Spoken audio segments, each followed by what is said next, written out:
आज pastor Joseph Prince के साथ। चर्च, हम अंत समय में रह रहे हैं और अगर आप इस पुलपिट को सुनते हैं तो इन पिछले कुछ महीनों में आप हमें बार बार अंत समय के बारे में बात करते हुए सुन रहे हैं। वापस आने से पहले यीशु लड़ाइयों और लड़ाइयों की चर्चा के बारे में बात करते हैं। बहुत से स्थानों पर भूईडोल होंगे, इसके बारे में बात करते हैं। वो महामारी और प्लेग के बारे में बात करते हैं। हम बात कर रहे हैं वैश्विक स्तर के बारे में, ना कि किसी सीमित क्षेत्र के बारे में, जैसे कोई द्वीप या फिर एक प्राय द्वीप या फिर एक महाद्वीप। जी नहीं, बिल्कुल नहीं, वैश्विक स्तर पर। और अब हम बाहर आ रहे हैं। आमीन। हम अब भी एक महामारी से बाहर आ रहे हैं जो वैश्विक महामारी है। पर बाइबल कहती है अंत समय में यीशु के वापस आने से पहले महामारियां होंगी, बहुवचन, लड़ाइयां होंगी और लड़ाइयों की चर्चाएं होंगी। हम पहले और दूसरे विश्व युद्ध से गुजर चुके हैं और फिर लड़ाइयों की अफवाहें हैं और हम इसे सुन रहे हैं। इन लड़ाइयों के चर्चे सुन रहे हैं। चर्चे का मतलब ये नहीं कि वो सच नहीं है। इसका मतलब है कि आप इसके बारे में सुनेंगे। हम वही पीढ़ी हैं। बड़े भूईडोल रिक्टर पैमाने पर 6 से अधिक होते हैं, 6 से कहीं अधिक। आमीन, 7, 8, 9, और ये बहुत बड़े भूईडोल होते हैं। हमारी पीढ़ी में किसी भी अन्य पीढ़ी की तुलना में ज्यादा बड़े भूईडोल होते हैं। कुल मिलाकर अधिक बड़े भूकंप आए हैं हमारी पीढ़ी में। एक खास शताब्दी में हमारे मुकाबले कम भूकंप आए थे। हमारे पास सिर्फ 10 वर्षों में ही बड़े भूकंप आए हैं और इन पिछले 20 सालों में ही हमारे पास पिछली सदी से ज्यादा हैं। तो हम अधिक से अधिक संकेत देख रहे हैं और ये संकेत परमेश्वर की ओर से नहीं है। परमेश्वर ये सभी बुरी बातें नहीं भेजते हैं, पर पृथ्वी पर एक शैतान है और कहानी सीधे शुरू होती है अदन की वाटिका से, क्योंकि मनुष्य परमेश्वर के विरुद्ध पाप करता है।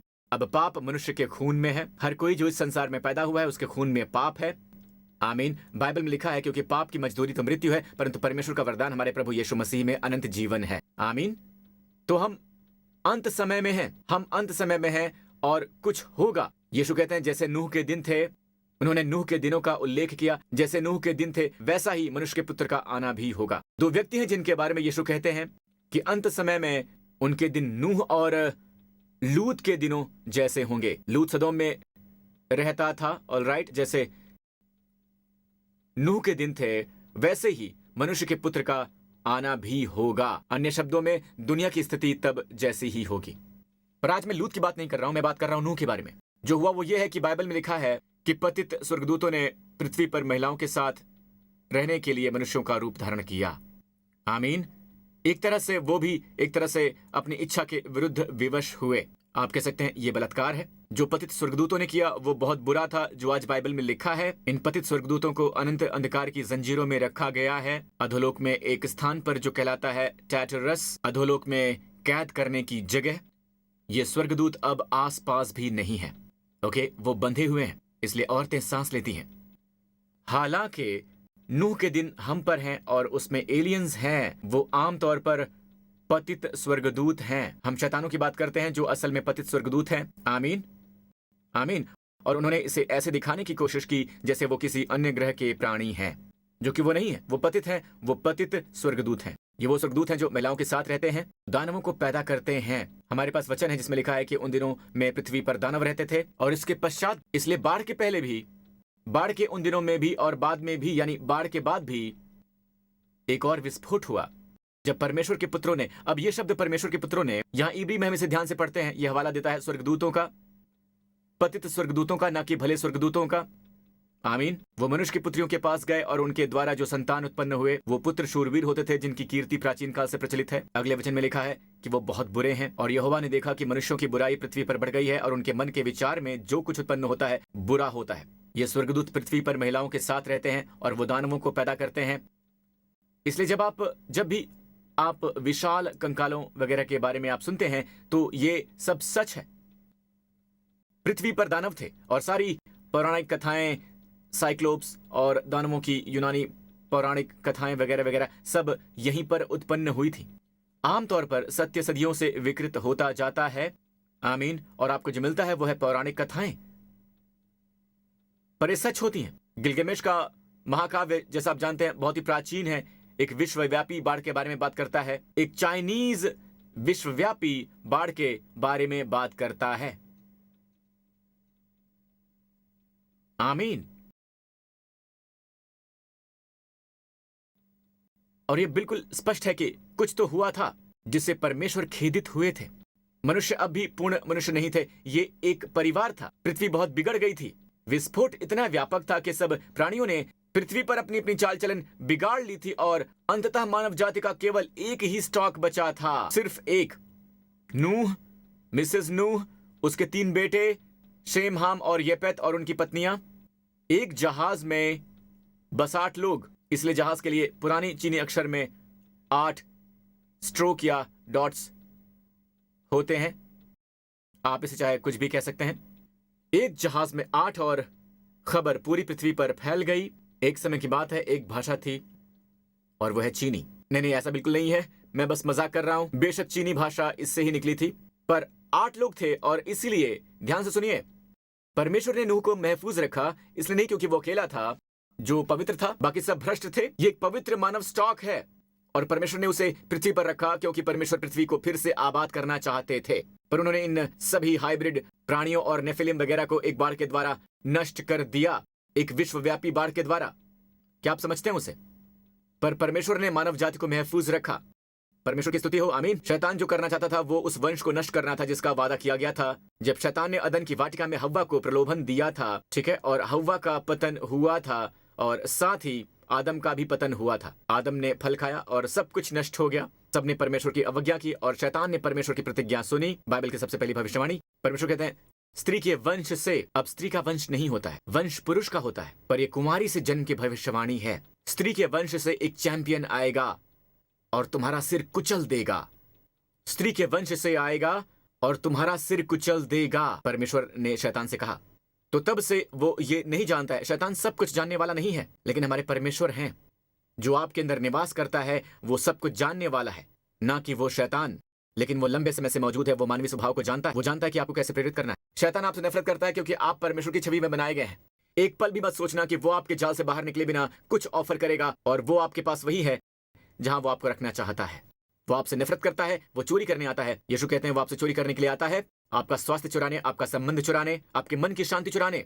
वो घात करने और फिर नाश करने के लिए आपके पास आता है। यीशु कहते हैं, उन्होंने कहा कि मैं इसलिए आया कि वो जीवन पा सकें और बहुतायत से पा सकें। आमीन चर्च।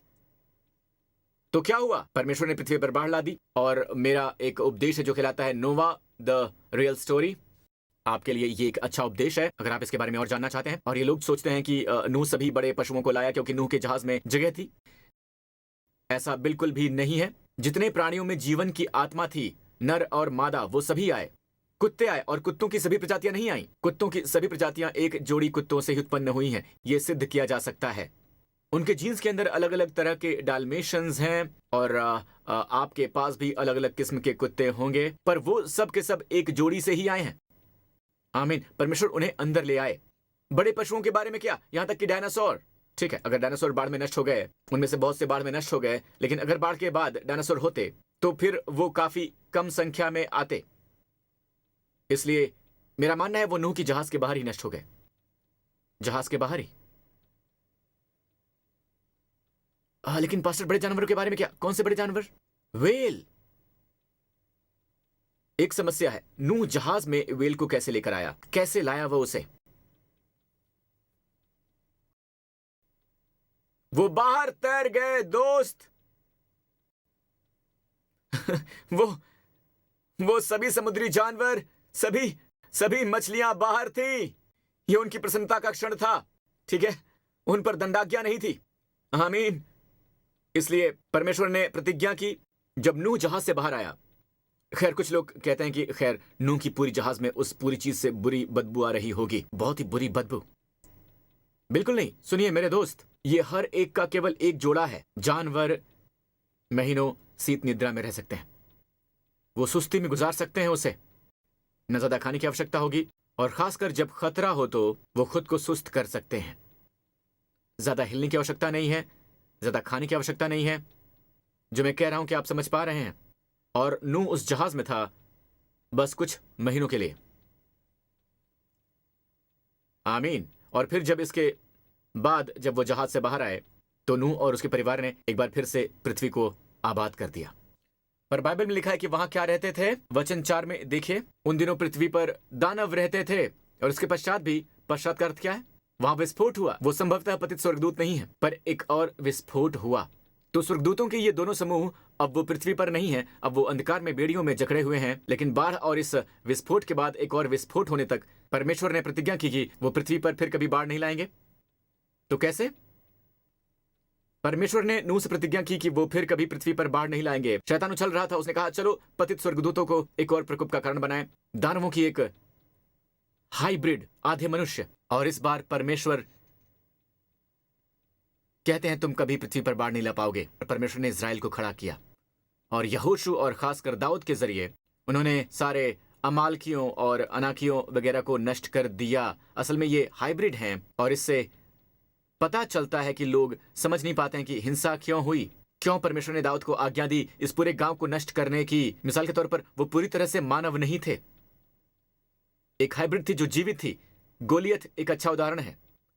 गोलियत बहुत लंबा था, बहुत विशाल था, कहें तो 12 उंगलियां थी, अतिरिक्त अंगूठे थे, याद है ना? ओके, बशान का ओग नामक राजा वो सभी दानवों का वंशज है जिसे बुलाया गया था। परमेश्वर फिर से पृथ्वी पर बाढ़ नहीं लाएंगे, पर परमेश्वर ने दाऊद को उठाया उन्हें नष्ट करने के लिए। दाऊद और गोलियत की कहानी। पर क्या वो अब भी आसपास है पास्टर प्रिंस? चारों ओर मत देखिए, कुछ लोग बस लंबे होते हैं।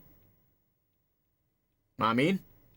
पर मैं आपको ये बताऊंगा, जैसे नूह के दिन हैं वैसा ही मनुष्य के पुत्र का आना भी होगा। अन्य शब्दों में हम आसमान की ओर देखते हैं और बाइबल कहती है, यीशु कहते हैं वो स्वर्ग में भयानक दृश्य देखेंगे, भयानक दृश्य देखते हैं और वो इसे अज्ञात उड़ने वाली वस्तुएं कहकर समझाने की कोशिश कर रहे हैं। अज्ञात उड़ने वाली वस्तुएं कहकर समझाने की कोशिश कर रहे हैं। ओके, वो बस आकाश में दानव हैं और कुछ नहीं है। राक्षस आपको ये बताने की कोशिश कर रहे हैं कि एक और दुनिया है और अन्य आकाश गंगाएं हैं और अन्य प्राणी भी हैं। इन सभी ग्रहों पर एलियंस रहते हैं और हॉलीवुड की जगह पर हॉलीवुड। आपको अपना सच हॉलीवुड यानी पवित्र वचन से जानना चाहिए।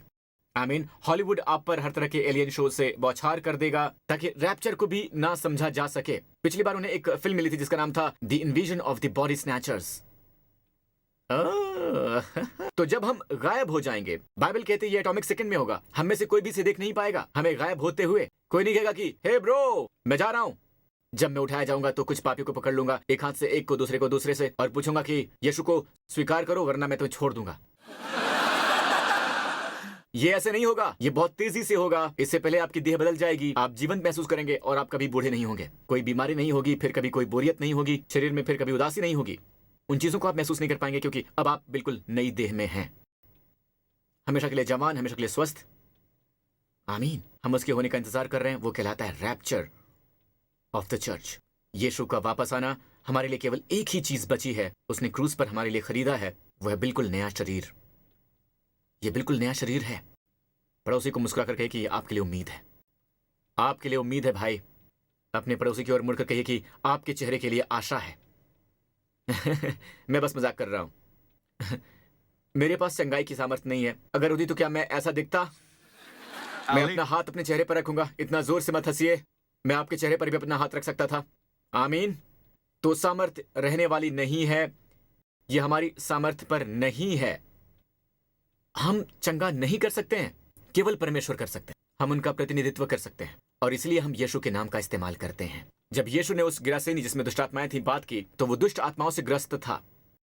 दुष्ट आत्माएं उससे बात कर रही थी। यीशु को केवल एक शब्द बोलना पड़ा, जा, और सभी दुष्ट आत्माएं चली गईं। आपको और मुझे जोड़ना होगा। हमें कहना होगा कि जा यीशु के नाम पर, और यीशु के नाम का अधिकार ही सभी चीजों को कारगर करता है। आमीन। अब अगर मैं आपको एक चेक लिखूं और वहां अपने बैंक अकाउंट में $1 मिलियन लिख दूं जोसेफ प्रिंस के नाम पर, आप वो पैसा लेंगे और आप आनंद मनाएंगे? बिल्कुल मत बनाइए मेरे दोस्त, ये बाउंस हो जाएगा। क्यों? भले ही मेरा नाम वहां पर है, पर नाम का मामला नहीं है ये मामला है कि मेरे पास कितना पैसा है इस नाम के पीछे। क्या मैंने सही कहा? क्या मैंने सही कहा? अब मान लीजिए सिंगापुर का सबसे धनवान व्यक्ति, ठीक है, आपको एक चेक लिख कर दे, उसके नाम का चेक, और उसके नाम का पता चल जाए आपको। आमीन। आप आनंदित हो सकते हैं। वो बस नाम नहीं है, वो उस नाम के पीछे जो है वो है। यीशु कहते हैं स्वर्ग और पृथ्वी का सारा अधिकार मुझे दे दिया गया है, इसलिए तुम जाकर मेरे नाम का इस्तेमाल करो, क्योंकि सारा अधिकार मेरे नाम के पीछे है। अगर यीशु के पास सारा अधिकार है तो शैतान के पास कितना है? 0। आमीन। ओके, समाप्त करने से पहले मैं आपके साथ जल्दी से बाइबल का अध्ययन करने का एक सिद्धांत साझा करना चाहूंगा। ओके, क्या अब तक आप समझ गए हैं? चलिए बाइबल के नामों के सिद्धांत की ओर देखते हैं। बाइबल के नामों का अर्थ, बाइबल में नामों का क्या अर्थ होता है। अब इस सर्विस के बाद कृपया जाकर अपना नाम मत बदलिएगा, इसकी जरूरत बिल्कुल नहीं है। बाइबल के जमाने में परमेश्वर ने लोगों के नाम बदल दिए क्योंकि उनके जीवन का, उनके मकसद का एक अर्थ है। पर अगर आप अध्ययन करना चाहते हैं, बाइबल में सत्य को जानना चाहते हैं, तो कई बार ये वहां सतह पर नहीं होता है। सतह पर आप सत्य को नहीं देख पाते हैं। पर अगर आप नामों का अध्ययन करते हैं तो यह आपके लिए काफी फायदेमंद हो सकता है अगर आप उनके वचन का अध्ययन करें। और मैं इस तथ्य से काफी आश्चर्यचकित था कि कई बार लोग बाइबल का अध्ययन सिखाते हैं पर वो बाइबल में नामों के महत्व को नहीं सिखाते हैं, बिल्कुल भी नहीं। ओके, एक अध्याय है, मैं आपको एक मामला दिखाने वाला हूं। और आपको पता है परमेश्वर ने मुझे इसे दिखाया 1990 के दशक की शुरुआत में, और उस समय मेरी शादी भी नहीं हुई थी और तब से ये बात बहुत दूर तक फैल गई। मैं इसे आपके साथ साझा करना चाहूंगा। एक अध्याय है बाइबल में, वचन का कोई अनावश्यक अध्याय नहीं है और वहां पर हर बात एक मकसद के लिए है। अगर आप उत्पत्ति अध्याय 5 पढ़ें, बाइबल की पहली पुस्तक उत्पत्ति अध्याय 5, तो आप इसे पाएंगे। यह में पहले मनुष्य के बारे में बताता है कि आदम की कुल अवस्था 930 वर्ष की हुई, फिर वो मर गया। जब शेत 105 वर्ष का हुआ तो उसने एनोश को जन्म दिया, और एनोश के जन्म के पश्चात शेत 807 वर्ष तक जीवित रहा और उसके और भी बेटियां हुई और फिर वो मर गया। शेत से सलमोन पैदा हुआ, ठीक है, और केनॉन और बाकी सब, और महलल से लेकर आगे तक। और ये अकेला अध्याय 5 जो नूह तक और नूह पर ही समाप्त हुआ। ऐसा क्यों हुआ? नूह के समय जल प्रलय आया। तो नाम शुरू होता है आदम से, पहले मनुष्य से लेकर नूह तक जब जल प्रलय आया। पर नामों की ओर देखिए। ओके, मैंने आपको पूरा अध्याय 5 पढ़ने से बचा लिया। आदम से पैदा हुआ शेत, शेत से पैदा हुआ एनोश, एनोश से पैदा हुआ केनन, केनन से पैदा हुआ महाललेल, महाललेल आप परमेश्वर का नाम दे सकते हैं, एल परमेश्वर का नाम आपको दिखाई दे रहा है। यरेद, उससे यरेद पैदा हुआ, यरेद से हनोक पैदा हुआ, हनोक से मतूसला हुआ, मतूसला से लमैक पैदा हुआ, लमैक नूह। अब हम नूह से समाप्त कर रहे हैं। तो ये पूरा अध्याय बस 5 है, फला फला। बाय द वे, आदम सैकड़ों साल तक जीवित रहा, मेरा मतलब है कि वो 900 सालों से ज्यादा जीवित रहा। पर क्या अब तक जीवित सबसे बुजुर्ग व्यक्ति के बारे में आपको पता है? अब तक जो सबसे जीवित बुजुर्ग व्यक्ति रहा है, मतूसला। और पता है उसके नाम का अर्थ क्या है? जब वो मरेगा तो ये होगा, जब वो मरेगा तो ये आएगा। क्या आएगा? जल प्रलय, दंडाज्ञा। परमेश्वर ने ये कहा जब ये बालक मरेगा, जब मतूसला पैदा हुआ, ठीक है, गौर कीजिए, वो पैदा हुआ हनोक से। इसमें कोई आश्चर्य नहीं कि हनोक परमेश्वर के साथ चला और व्यक्तिगत रूप से रैप्चर उसका था क्योंकि उसे अपने बेटे के नाम का प्रकाश प्राप्त हुआ था। परमेश्वर ने कहा कि अपने पुत्र मतूसला को बुला, जिसका मतलब है कि जब वो मरेगा तो दंडाज्ञा आएगी। और आपको पता है हर बार जब ये लड़का खांसता तो बीमार पड़ जाता, पूरे स्थान पर ऐसा हो जाता जैसे कि वो। मेरा मतलब जब उसने अपनी किशोरावस्था में प्रवेश किया तो उसने खुद को चोट पहुंचाई कि ये मत करो, वो मत करो, वो मत करो, क्योंकि जब वो मरेगा तो दंडाज्ञा आएगी। पता है जब वो जीवित रहा, वो सबसे ज्यादा दिनों तक जीने वाला मनुष्य है। वो 969 साल तक जीवित रहा, मेरे ख्याल से कुछ इतना ही। वो आदम से भी ज्यादा दिनों तक जीवित रहा है। यह आपको परमेश्वर के बारे में क्या बताता है? परमेश्वर, हालांकि परमेश्वर को न्याय करना है, उनका हृदय प्रेम है। अगर परमेश्वर न्याय नहीं करते, अगर न्याय नहीं होता है तो सभ्यता नष्ट हो जाती, पूरी तरह से नष्ट हो जाती। आमीन, पूरी जाति नष्ट हो जाती है कि नहीं? हमारे समाज का ताना बाना ही कानून व्यवस्था है। बुरे काम करने वाले दंडित होने चाहिए। आमीन, महिमा मंडन नहीं होना चाहिए। इसलिए परमेश्वर को पाप पर न्याय करना है, लेकिन उनका जो हृदय है वो प्रेम है। और परमेश्वर कहते हैं कि जब ये लड़का मर जाएगा तो दंडाज्ञा आएगी। परमेश्वर ने उसे बहुत सालों तक जीवित रखा। यह आपको परमेश्वर के बारे में क्या बताता है? वो बहुत ही धैर्यवान हैं। वो नहीं चाहते हैं कि कोई नष्ट हो। आमीन। मैं बस स्वर्गदूतों को ये पूछते हुए देख सकता हूं कि क्या परमेश्वर का दंडाज्ञा भेजने का अभी समय आ गया है? क्या वो समय आ गया है? परमेश्वर कहते हैं रुको, मुझे विश्वास है कि वो पलटेंगे, प्रतीक्षा करो। परमेश्वर हमेशा प्रतीक्षा करते हैं। वो मनुष्यों में श्रेष्ठ पर विश्वास करते थे। केवल तब जब अंत में सभी संसाधन समाप्त हो जाते हैं तब दंडाज्ञा आती है और ये लड़का सबसे लंबे समय तक जीवित रहने वाला इंसान बन जाता है। परमेश्वर की भलाई आपको मन फिराने की ओर ले जाती है। आमीन। ओके, फिर हमारे पास है नामों की ओर देखिए, इस एक के बारे में जानिए। ओके, तो आदम, आइए नामों के अर्थ पर नजर डालते हैं। आदम का अर्थ है मनुष्य, शेत का मतलब है नियुक्त किया गया, एनोश का मतलब है दुर्बल या नश्वर, केनन का मतलब है दुख। मैंने आपको अभी बताया कि महालेल में परमेश्वर का नाम है एल, जैसे कि जोएल है ना। महालेल का मतलब होता है परमेश्वर द्वारा आशीषित। जेरद या यरेद, यरेद का मतलब होता है, नीचे आइएगा, बाय द वे इजराइल में यर्दन नदी, शब्द यर्दन इसी शब्द यरेद से लिया गया है।